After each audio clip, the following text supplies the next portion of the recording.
Welcome, welcome to all. नमस्कार. Forbes educational के online platform पे आपका स्वागत है और आपको पता है कि जैसा करंट अफेयर्स के क्वेश्चन आंसर सीरीज और plus daily current affair series में आपका स्वागत है.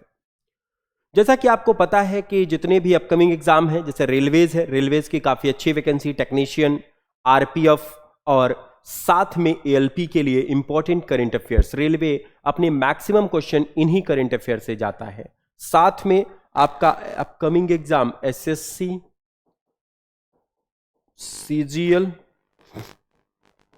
सीएचएसएल और एमटीएस, हर एग्जाम के लिए जो जीएस वाला पोर्शन है उसमें हम करंट अफेयर्स की पूरी आंसर क्वेश्चन सीरीज इसमें चला रहे हैं, जिसमें आपको डेली करंट अफेयर्स मिलता है.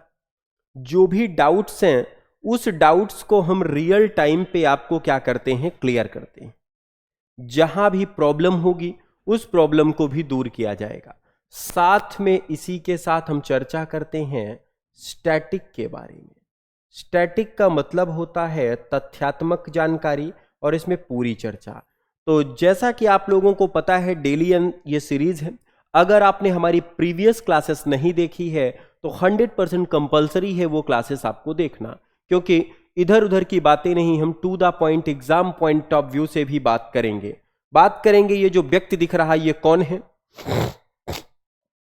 एट द एंड में इनके बारे में पता चलेगा. चेहरे से तो सर ये जापानीज लग रहे हैं, उनके बारे में भी हम बात करेंगे क्या क्या चीजें. और साथ में आज आपके आंसर क्वेश्चन को टाइमिंग के हिसाब से हम क्या करेंगे, पूरा का पूरा चलेंगे कि किस बिहाफ पे आपके टाइमिंग चल सकती है, कौन कौन सी चीजें इसके लिए इंपॉर्टेंट रहेंगी. ये पूरी चीजें आपके लिए क्या है, जरूरी रहेगी. तो चलिए शुरू करते हैं आज के करंट अफेयर्स के सीरीज को. कंसंट्रेशन बनाइएगा, पहला करंट अफेयर्स आज का हमारा बढ़ रहा है. फर्स्ट करंट अफेयर्स काफी इंपॉर्टेंट, याद रखिएगा. चलिए शुरू करते हैं. International day of action for rivers is observed on 14th March each year. काफी important. Theme of international day of theme of international day of action for rivers 2024, water for all. क्या है current affairs? नदियों के लिए अंतरराष्ट्रीय कार्यवाही दिवस प्रत्येक वर्ष 14 मार्च को मनाया जाता है. दिवस से क्वेश्चन है, याद रखिएगा. 14 मार्च को क्या मनाया जाता है, अंतरराष्ट्रीय कार्यवाही दिवस. और नदियों के लिए अंतरराष्ट्रीय कार्यवाही दिवस 2024 की थीम क्या है, सभी के लिए जल. हम बात करेंगे. आपको पता है भारत एकमात्र दुनिया में ऐसा देश है जो नदियों की पूजा करता है, और यहां पर उस पूजा के बिहाफ पर काफी ज्यादा प्रॉब्लम क्रिएटेड है, the pollution of the reverse. तो उसके लिए जो दिवस मनाया गया, अंतरराष्ट्रीय मतलब ये जो सिनेरियो है ये इंटरनेशनल लेवल का है. और इसमें हम बात करेंगे कब से ये प्रारंभ हुआ, कौन कौन सी चीजें इस पे बनती हैं. तो आपको पता होना चाहिए सबसे पहले ये कब से प्रारंभ हुआ, कौन कौन सी चीजें होती हैं. तो हमने मनाया 14 मार्च को. किस नाम से मनाया जाता है, अंतरराष्ट्रीय कार्यवाही दिवस. किस नाम से मनाया गया बेटा, अंतरराष्ट्रीय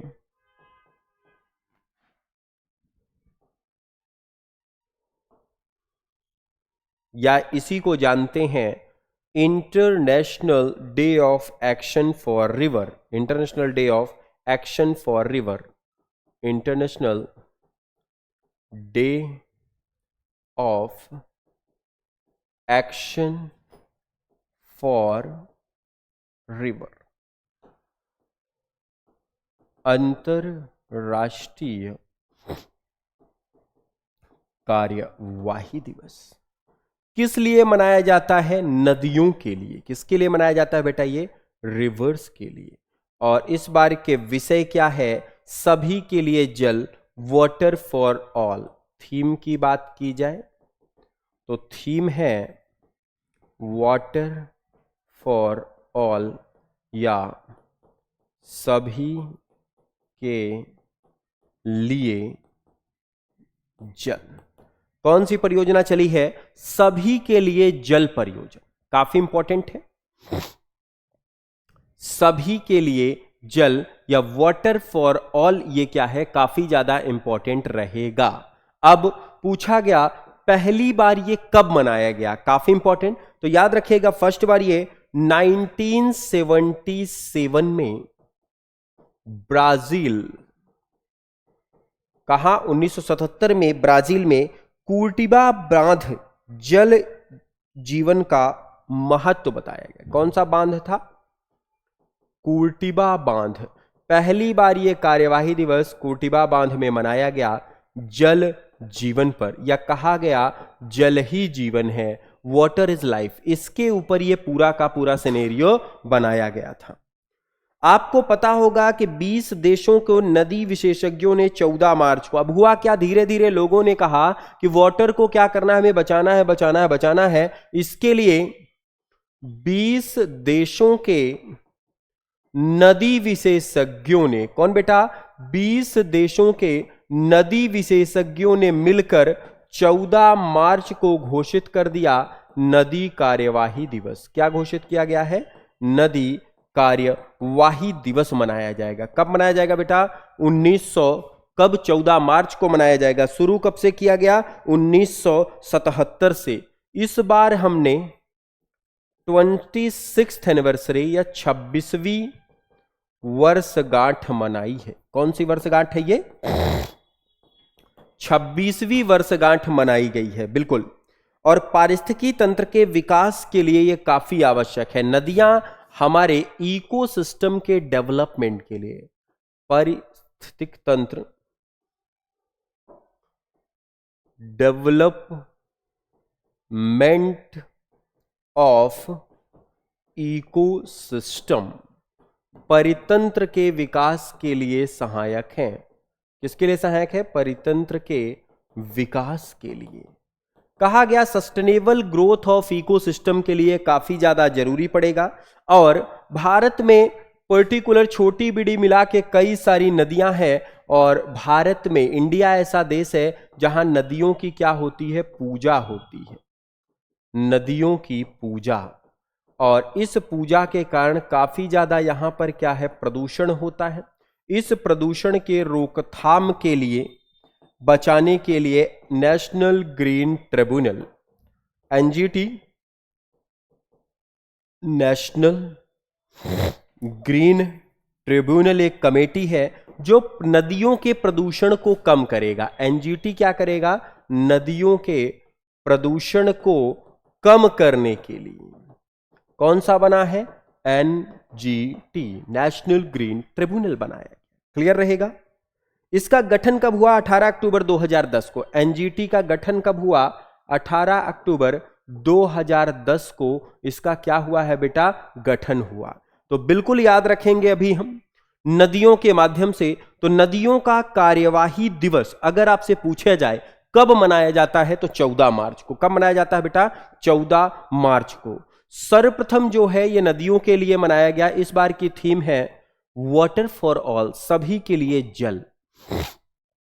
ये 1977 में सर्वप्रथम ब्राजील में कुटिया बांध में सबसे पहले, और जल ही जीवन है कहा गया, वाटर इज लाइफ, सबसे पहले मनाया। और इस बार हम इसकी कौन सी 26वीं वर्षगांठ मना रहे हैं?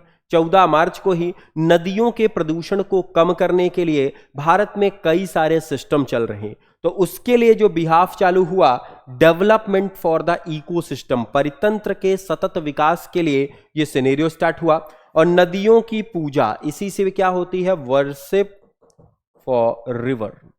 नदियों की पूरी तरह से पूजा होती है।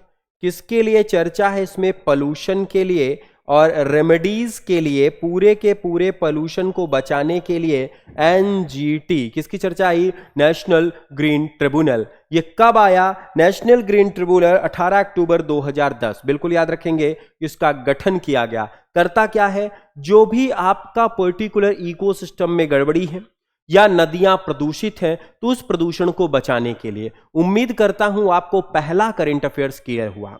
नदियों के लिए कार्यवाही दिवस मनाया जाता है और इस बार की थीम थी आपको पता है गंगा रिजर्वेशन सेंटर चल रहा है गंगा को प्रदूषण मुक्त बनाने के लिए। बिहार का शोक किसे कहा जाता है? बिहार का शोक किसे? कोसी नदी को कहा जाता है। क्लियर ना? याद रखिएगा। दक्षिण की गंगा गोदावरी।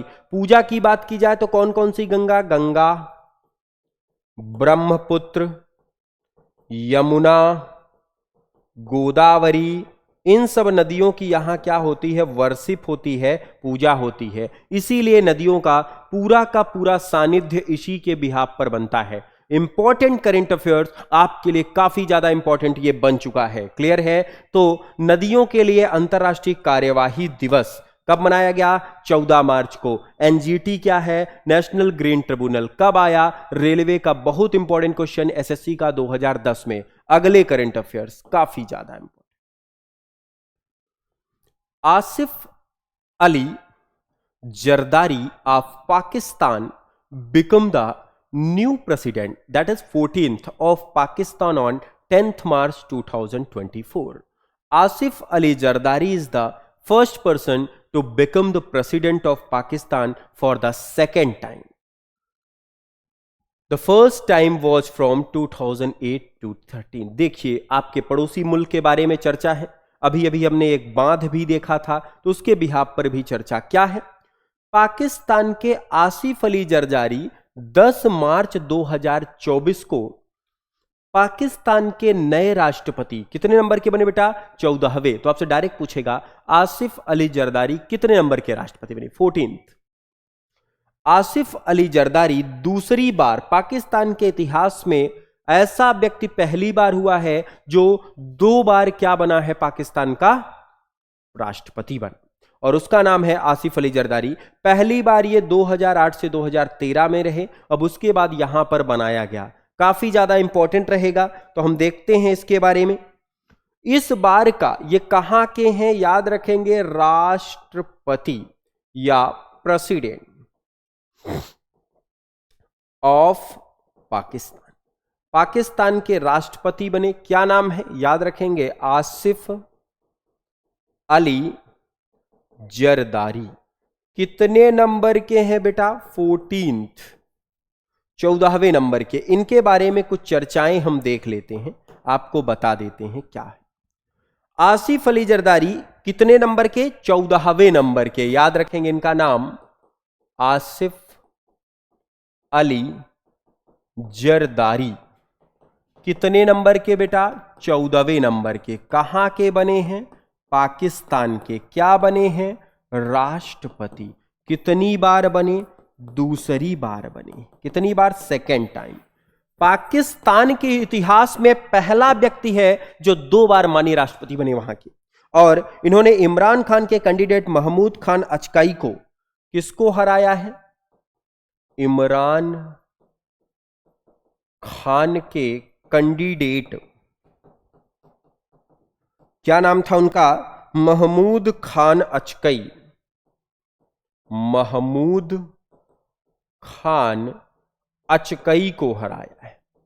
किसको हराया बेटा? याद रखेंगे, महमूद खान अचकई को। बिल्कुल याद रखेगा, महमूद खान अचकई। कितने वोटों से हराया? 230 वोटों से पराजित किया है।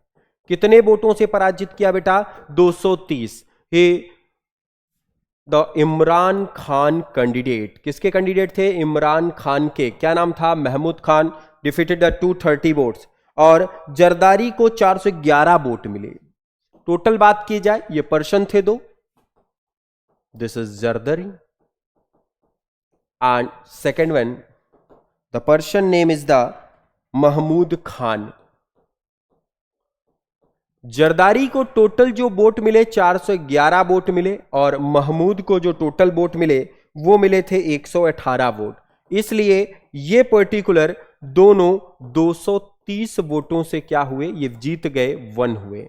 याद रखिएगा, जरदारी इतिहास में कितनी बार? Second time. Pakistan first person that became the second time president.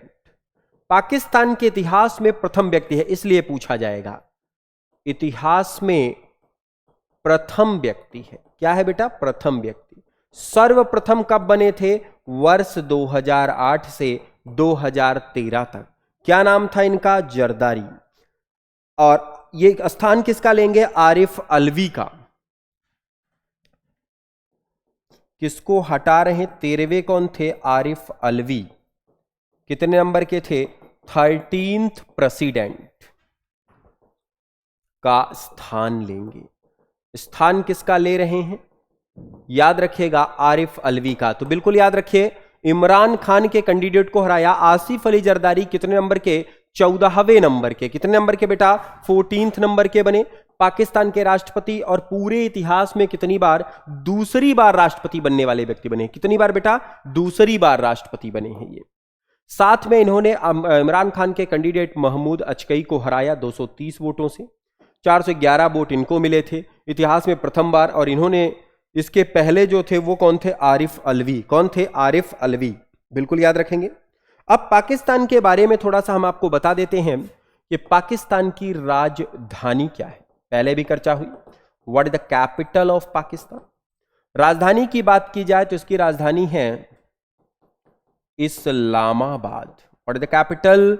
The capital name is the Islamabad. राजधानी क्या बन गई बेटा? इस्लामाबाद। कैपिटल क्या बनी है? इस्लामाबाद। बिल्कुल। राष्ट्रपति आसिफ अली जरदारी, इसके राष्ट्रपति। प्रेसिडेंट, क्या इसे जानते हैं? राष्ट्रपति। राष्ट्रपति कौन है? आसिफ अली जरदारी। राष्ट्रपति कौन बने हैं? आसिफ अली जरदारी। बिल्कुल याद रखेंगे। और यह स्थान आरिफ अलवी का लेंगे। यहां पर पर्टिकुलर चलता क्या है? पाकिस्तान रुपया। यहां पर क्या चलता है? पाकिस्तानी रुपया। पाकिस्तानी रुपया। यहां पर क्या चलता है? पाकिस्तानी रुपया चलता है। पाक रूपी या पाकिस्तानी रुपया चलता है। यहां पर क्या चलता है? पाकिस्तानी रुपया। बिल्कुल याद रखेंगे। और पर्टिकुलर भारत और पाकिस्तान के बीच में, इंडिया एंड पाकिस्तान के बीच में जो रेखा है उसे जानते हैं रेड क्लिफ लाइन। कौन सी लाइन से? Red Cliff line. और अभी अभी एक डैम बना है सतकंडी डैम। बिल्कुल याद रखेंगे। तो पाकिस्तान के इतिहास में दूसरी बार राष्ट्रपति बनने वाले व्यक्ति का नाम जरदारी है। कितने नंबर के हैं ये? 14वें नंबर का। एक बार फिर से आप देख लीजिए, नदियों के पोल्यूशन का एनजीटी बचाया था आसिफ अली जरदारी। कितने नंबर के? 14वें नंबर के। कितने नंबर के थे? 14th के। पाकिस्तान के राष्ट्रपति बने और इतिहास में दूसरी बार इमरान खान के कैंडिडेट महमूद खान को 230 वोटों से पराजित किया। जरदारी जी को 411 वोट मिले। कितने वोट थे? 411। पाकिस्तान के इतिहास में पहला व्यक्ति जो 2 बार राष्ट्रपति बना, 2008 से 2013 तक रहे, आरिफ अलवी का ये स्थान लेंगे। इनकी राजधानी इस्लामाबाद है। राष्ट्रपति बने ये, और पाकिस्तानी रुपया यहां चलता है। और भारत और पाकिस्तान के बीच में जो रेखा है उसे जाना जाता है किस नाम से? रेड क्लिफ लाइन या रेड क्लिफ रेखा के नाम से। क्लियर है? अगले करंट अफेयर्स। तो ये आपका था कि पाकिस्तान के आसिफ अली जरदारी बने। अगला काफी important, India has successfully test fired indigenous development Agni 5th, बहुत important, missile the multiple independently targetable re entry vehicle technology on 11th March 2024। कब? 11 मार्च 2024 को। It was name mission Divyastra. Bharat ने 11 मार्च 2024 को multiple independently targetable re entry vehicle तकनीक के साथ स्वदेशी रूप से विकसित अग्नि 5 मिसाइल का सफलतापूर्वक परीक्षण किया। और इस मिशन का नाम क्या था? मिशन दिव्यास्त्र। तो याद रखेंगे, मिशन दिव्यास्त्र किसके लिए है? अग्नि 5 मिसाइल के लिए। किसके लिए बनाया गया बेटा? अग्नि 5 मिसाइल के लिए। किसके सहयोग से? जब यह सफल हुआ तो इसकी बधाई दी किसने? प्रधानमंत्री नरेंद्र मोदी ने। बोला कि डीआरडीओ, इसको डेवलप किसने किया है? डीआरडीओ ने, defence research development organisation. Develop किसने किया? डीआरडीओ ने। मोदी जी ने कहा कि फाइनली अग्नि 5 लॉन्च हुई और इसकी मारक क्षमता काफी ज्यादा है। अग्नि 5 की बात की जाए तो 55,100 किलोमीटर या 5500 किलोमीटर तक, 5500 किलोमीटर तक इसकी क्या है बेटा, मारक क्षमता है। और इसे कौन सा नाम दिया गया, मिशन दिव्यास्त्र। मिशन दिव्यास्त्र, कौन सा नाम दिया गया, मिशन दिव्यास्त्र नाम दिया गया। किस नाम से जाना गया इसे, मिशन दिव्यास्त्र के नाम से जाना गया। क्लियर रहेगा, तो किस नाम से जाना गया, मिशन दिव्यास्त्र के नाम से जाना गया। अग्नि 5 मिसाइल का सफलतापूर्वक परीक्षण किया और इसे मिशन दिव्यास्त्र नाम दिया गया। अब हम बात कर लेते हैं थोड़ा सा, सबसे पहला क्वेश्चन, मिशन दिव्यास्त्र किसके लिए है सर, ये अग्नि 5 मिसाइल के लिए। किसके लिए, अग्नि 5 के लिए। किसके लिए, अग्नि 5। किसने लॉन्च किया सर, डीआरडीओ ने लॉन्च किया। तो अब हम बात कर लेते हैं किसके बारे में, DRDO, defence research development organisation. किसके अंतर्गत आता है, मिनिस्ट्री ऑफ डिफेंस। किसके अंतर्गत आता है बेटा, रक्षा मंत्रालय के अंतर्गत। किसके अंतर्गत, रक्षा मंत्रालय। और रक्षा मंत्री कौन है इस समय पे, राजनाथ सिंह। कौन है, राजनाथ सिंह। डीआरडीओ 1958 में न्यू दिल्ली में डॉक्टर जी सतीश रेड्डी। डीआरडीओ की स्थापना कब हुई, 1958, 1958। कहां हुई, नई दिल्ली में। इसके मुखिया का नाम क्या है, सतीश रेड्डी। बिल्कुल याद रखेगा, द चेयरपर्सन नेम इज, या जो मुखिया है उसका नाम है सतीश रेड्डी। किस नाम से जाना जाता है, सतीश रेड्डी के नाम से, या जी सतीश रेड्डी के नाम से जाना गया। बिल्कुल याद रखेगा। डीआरडीओ ने डेवलप किया है मिशन दिव्यास्त्र मिसाइल। कौन सी है, मिशन दिव्यास्त्र। बिल्कुल याद रखेगा, मोदी जी ने इसके लिए काफी इनॉग्रेशन स्टार्ट किया। अगला, union minister Shri Arjun Ram Meghwal inaugurated the digital exhibition Subhash Abhinandan based on the life of Subhash Chandra Bose on 11th March 2024। केंद्रीय मंत्री श्री अर्जुन राम मेघवाल ने 11 मार्च 2024 को सुभाष चंद्र बोस के जीवन पर, किसके जीवन पर, सुभाष चंद्र बोस के जीवन पर, किसके जीवन पर, सुभाष चंद्र बोस के जीवन पर आधारित डिजिटल प्रदर्शनी सुभाष अभिनंदन का उद्घाटन किया। किसका उद्घाटन किया, सुभाष दस्तावेज। ये चलाया किस लिए गया था, टू सिक्योर द डॉक्यूमेंट्स, दस्तावेजों को सुरक्षित रखने के लिए। किसके लिए, दस्तावेजों को क्या करने के लिए, सुरक्षित रखने के लिए।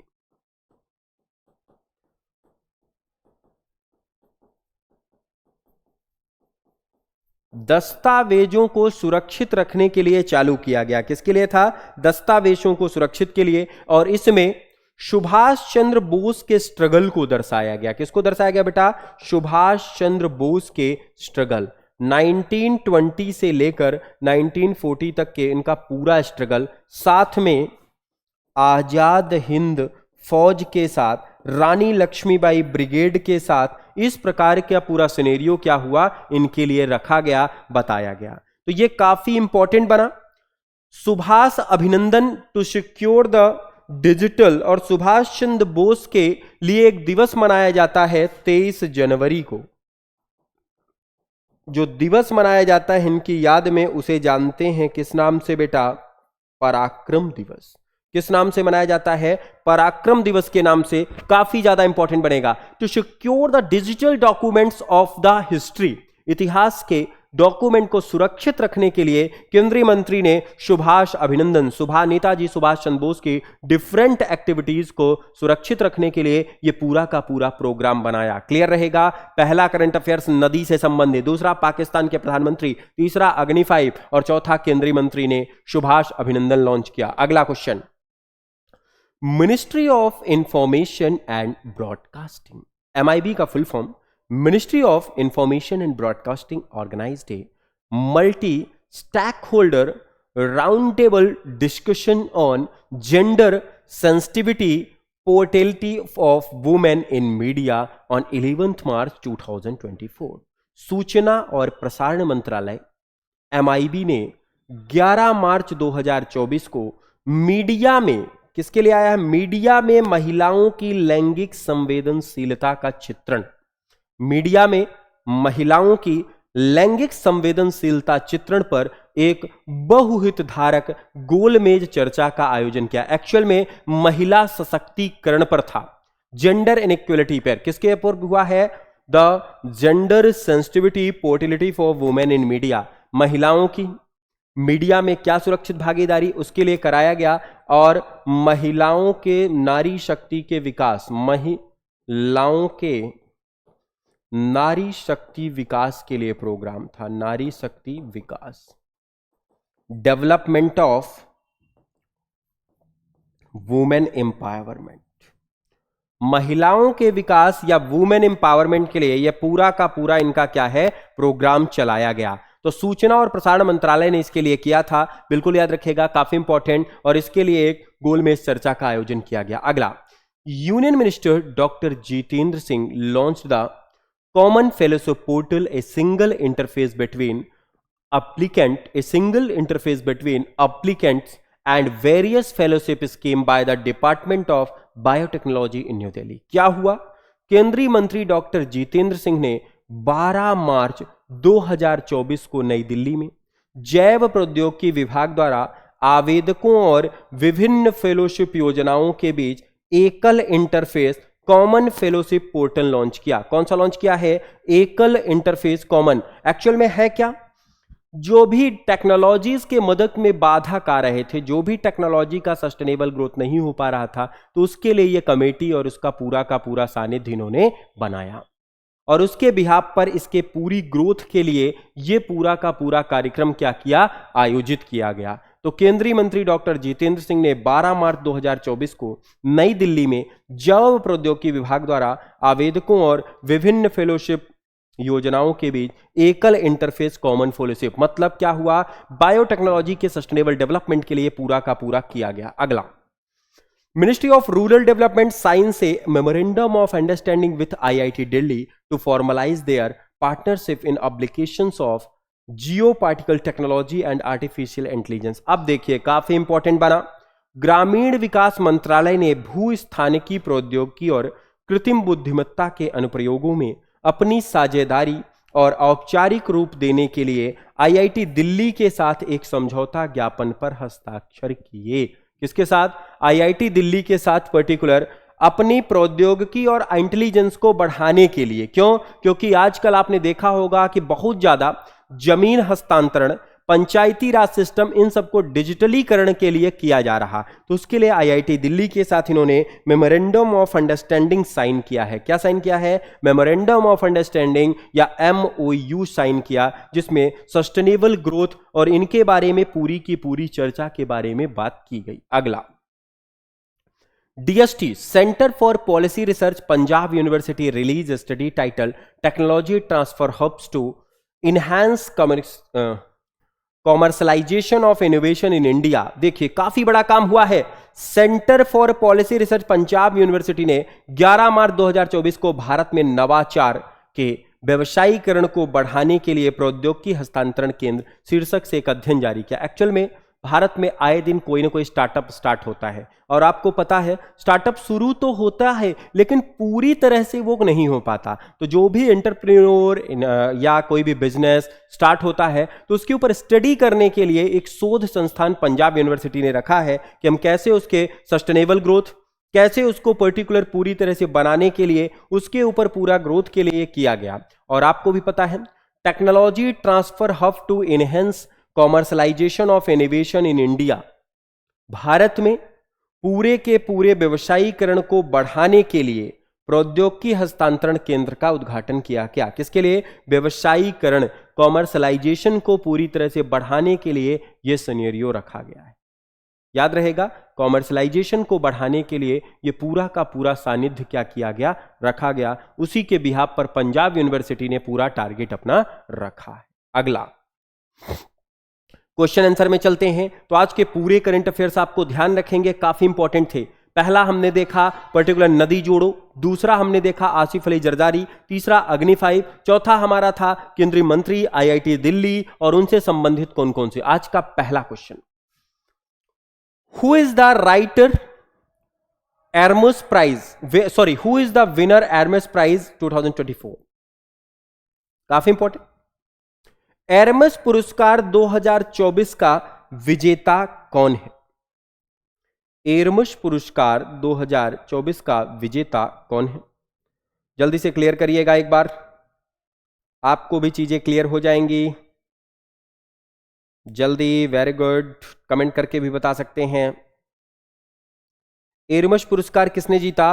अमिताभ घोष। किसने जीता है? अमिताभ घोष। इनकी पुस्तक भी काफी ज्यादा important, Arundhati Roy, the God of small things, ये सब थी, तो अमिताभ घोष ने किया। अगला क्वेश्चन, हैदराबाद मुक्ति दिवस काफी अभी अभी गृह मंत्रालय ने घोषणा की इसी बार 17 सितंबर को। कब मनाया जाएगा बेटा? 17 सितंबर को क्या मनाया जाएगा आपका? हैदराबाद लिबरेशन डे या हैदराबाद मुक्ति दिवस हर साल मनाया जाएगा।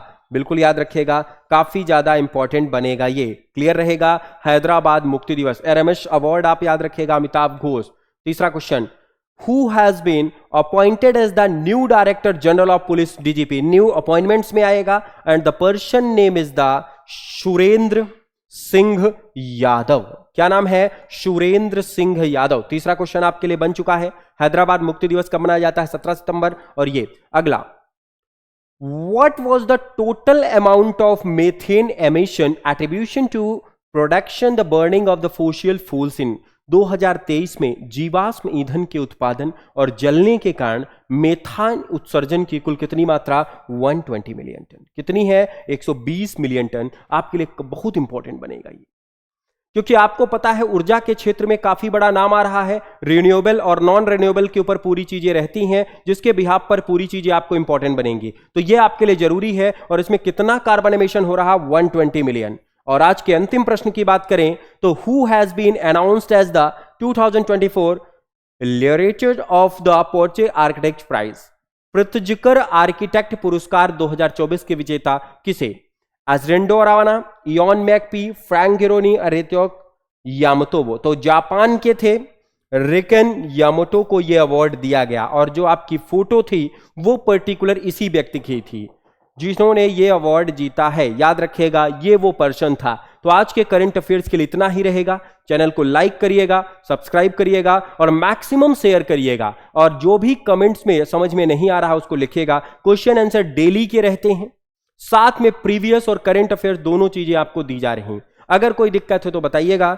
और थैंक यू सभी को, चैनल को लाइक एंड सब्सक्राइब जरूर करिएगा।